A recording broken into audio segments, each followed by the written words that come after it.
¿Cansado de las largas esperas en los hospitales hoy en día? Lo siento, como canal de YouTube no podemos ayudar con eso, pero quizás podamos hacer que las cosas no parezcan tan malas. En este episodio, examinaremos los hospitales y la atención médica en la Edad Media. Bienvenidos a la locura medieval.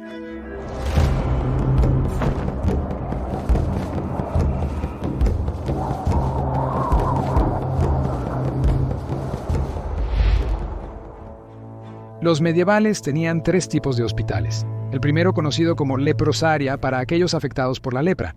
El segundo eran aquellos erigidos para el uso general de peregrinos y viajeros enfermos. Y el tercero estaba destinado a dar refugio a los ancianos.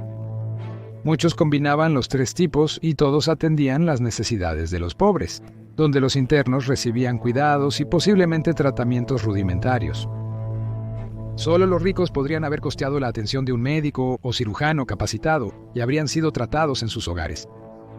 Las personas pobres y enfermas habrían recurrido a curanderos, herbolarios locales y remedios caseros transmitidos por parientes femeninas. En Inglaterra, se establecieron más de 700 hospitales en los 500 años entre la conquista normanda y mediados del siglo XVI. Muchos dominaban el paisaje y se construyeron con mucho cuidado y una cantidad considerable de inversión. Uno de los más grandes en el norte de Inglaterra fue el Hospital de San Leonardo en York.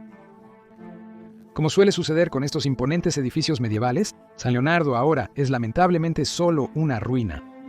Como la mayoría de estos grandes hospitales eran indistinguibles de los monasterios que tenían sus propias capillas, se convirtieron en víctimas de la Reforma y fueron destruidos. Posteriormente, esto dejó a York sin un hospital desde la época de Enrique VIII hasta mediados del siglo XVIII. En su apogeo, St. Leonard's contaba con 200 camas, permitiendo albergar a 400 internos. Las camas eran compartidas por pacientes del mismo género y también funcionaba como hogar para 23 niños. Un gran número de personal ayudaba a dirigir el hospital, incluyendo panaderos, cerveceros, cocineros y 16 sirvientes.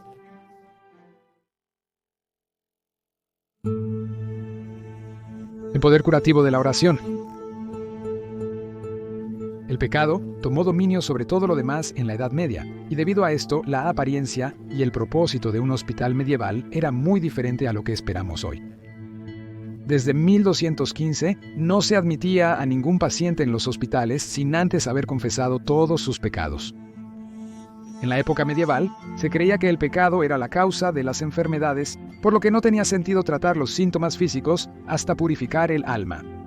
La salud del alma tenía prioridad sobre la del cuerpo, y la oración por la recuperación era tan importante como cualquier otro tratamiento. También había que rezar diariamente por los benefactores que costearon la construcción de la casa. Cada paciente del Hospital de San Andrés en Canterbury tenía que recitar 300 Avemarías, credos y paternuestros diariamente para salvar las almas de sus patrocinadores.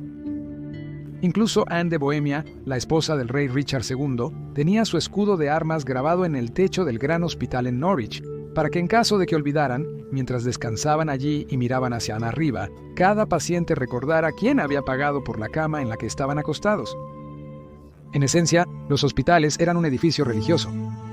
Construidos en cruz, tendrían un altar en cada ala, permitiendo a los pacientes ver la misa en todo momento.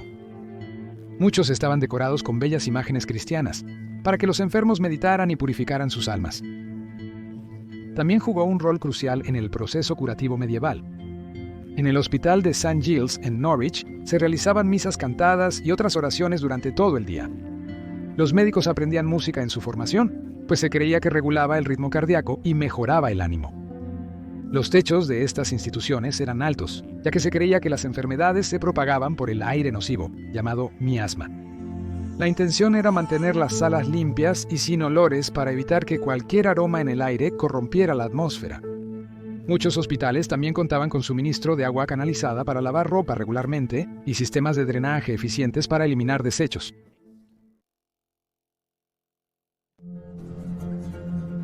Doctores y enfermeras. En los hospitales ingleses, los pacientes habrían sido atendidos por enfermeras en lugar de un médico. Las enfermeras habrían sido mujeres maduras. Esto era para que las enfermeras hubieran acumulado una considerable cantidad de experiencia en todos los aspectos de la gestión de un hospital, como la cocina, el mantenimiento del hogar y el trabajo de lavandería. También se esperaba que su madurez fuera una barrera para cualquier travesura sexual y escándalo con los pacientes masculinos. A diferencia del resto de Europa, los hospitales ingleses de la Edad Media no empleaban los servicios de cirujanos, médicos o boticarios capacitados.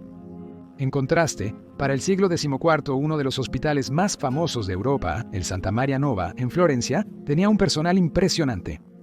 Había 3 médicos internos residentes, 6 médicos senior que visitaban el hospital diariamente, varios cirujanos, un farmacéutico y un especialista en oftalmología. Los médicos internos debían entrenar allí un tiempo antes de estar totalmente calificados. Muchos ayuntamientos europeos pagaban al personal médico para trabajar en hospitales. No fue hasta que el Hospital del Savoy fue fundado en Londres por Enrique VII, que una institución inglesa finalmente obtuvo un médico y un cirujano. Pero esto no fue hasta el comienzo del siglo XVI.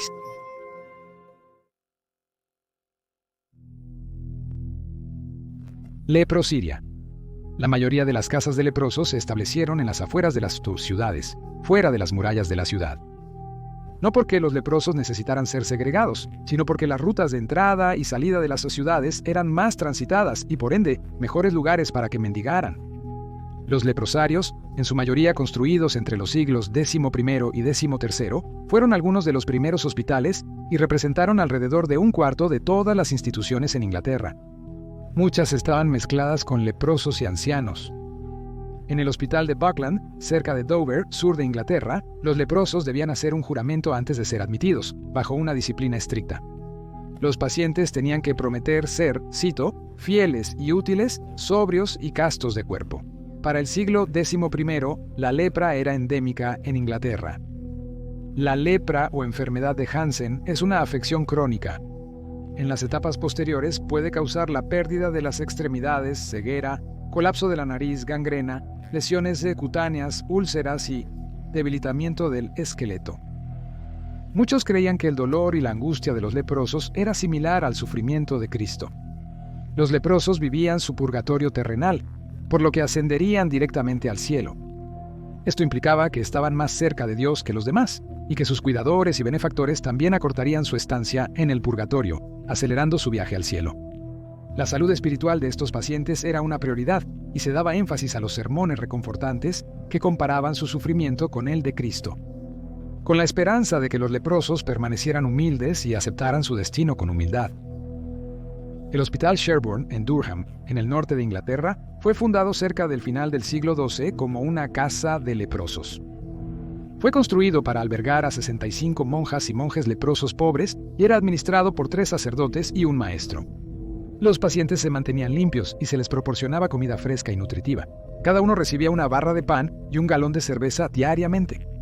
Se les daba carne 3 veces a la semana, y en los días en que la carne estaba prohibida se les ofrecían huevos, queso y verduras. A aquellos con daños en la nariz y senos paranasales se les proporcionaba una dieta adecuada. 2 mujeres lavaban las cabezas y cuerpos de los pacientes semanalmente. Se proporcionaban ropa interior de lino para aquellos con piel ulcerada y se daba calzado especial a aquellos que tenían los pies dañados. La ropa se lavaba semanalmente y los utensilios a diario. Inicialmente, el paciente podría ser relativamente móvil y capaz de participar en ocupaciones ligeras como trabajar en el jardín o cuidar el ganado. Sin embargo, inevitablemente, el enfermo requeriría cuidado a tiempo completo conforme su condición empeorara. Pero, al igual que con Buckland, y a pesar de que los internos padecían una enfermedad horrible, la disciplina seguía siendo bastante alta. Cualquiera que fuera sorprendido siendo desobediente, primero era sometido a castigo corporal con una vara antes de ser puesto a dieta de pan y agua. En última instancia, se les desterraba de la comunidad. Sin embargo, los espacios fuera de estos leprosarios eran muy valorados. Los leprosos no eran obligados a ir allí, querían hacerlo, y los lugares eran muy buscados.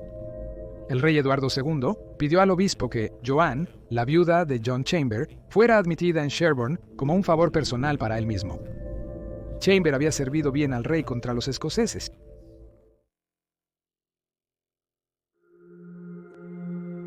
El Hospital General. Estas instituciones albergaban una gran variedad de pacientes, generalmente por periodos cortos de tiempo.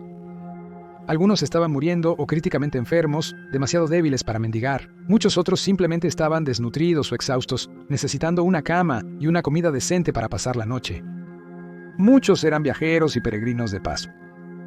En los meses de verano, las carreteras estaban repletas de personas buscando un sitio para descansar. Otros hospitales acogían a niños huérfanos y mujeres embarazadas, como el priorato de St. Mary's Hospital, que llegó a ser el más grande en el Londres medieval. Fundado por los comerciantes y administrado por monjes agustinos, el St. Mary's Hospital asumió una responsabilidad especial por las mujeres embarazadas pobres durante su periodo de reposo, tanto antes como después del parto. Se les proporcionaba alojamiento lejos del principal dispensario. También se hacía provisión para el mantenimiento de cualquier niño nacido allí hasta la edad de 7 años si su madre moría en el parto, lo cual era bastante común. En la Florencia del siglo XV, 1 de cada 5 mujeres moría al dar a luz. Incapaces de cuidarlos por sí mismas, las mujeres solteras a menudo abandonaban a los bebés en los hospitales. La Santa María de la Scala en Florencia tenía una caja giratoria incrustada en la pared para que las mujeres pudieran dejar anónimamente a sus bebés. Las nodrizas residían en el hospital para alimentar a los bebés de estas cajas de depósito.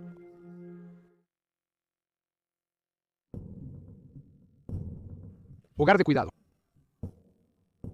Económicamente, la peste negra dejó a la población general de Inglaterra con un estándar de vida mucho mejor. Para más información, vea nuestro nuevo documental sobre la peste negra en este canal. Como consecuencia de este mejor estándar de vida, aquellos que sobrevivieron a la pandemia vivieron mucho más tiempo.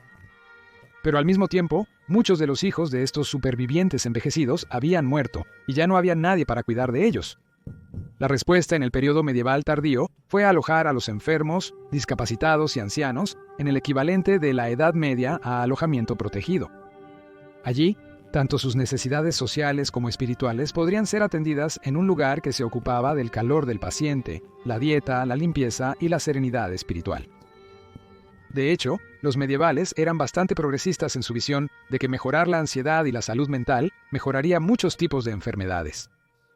Utilizando este enfoque integral, adaptaron las ideas de los antiguos griegos a sus creencias cristianas. Los estándares de atención en los hospitales medievales eran mixtos y variaban de un lugar a otro. Varios contaban con una combinación de internos y debieron adaptarse a lo largo del tiempo al responder a los cambios en las demandas sociales de la época. En una época antes de los antibióticos, las vacunas y los anestésicos, el principal propósito del hospital medieval era cuidar a los pobres, los enfermos y los ancianos. Para los últimos días de un medieval, cuyo mayor deseo era morir en la iglesia, los hospitales les ayudaban a morir bien. Se trataba menos de curar y más de cuidar. Muchas gracias por ver este episodio de Locura Medieval. Espero que hayas aprendido algunas cosas y volveremos la próxima semana con otro episodio si te gustaría suscribirte. ¡Saludos!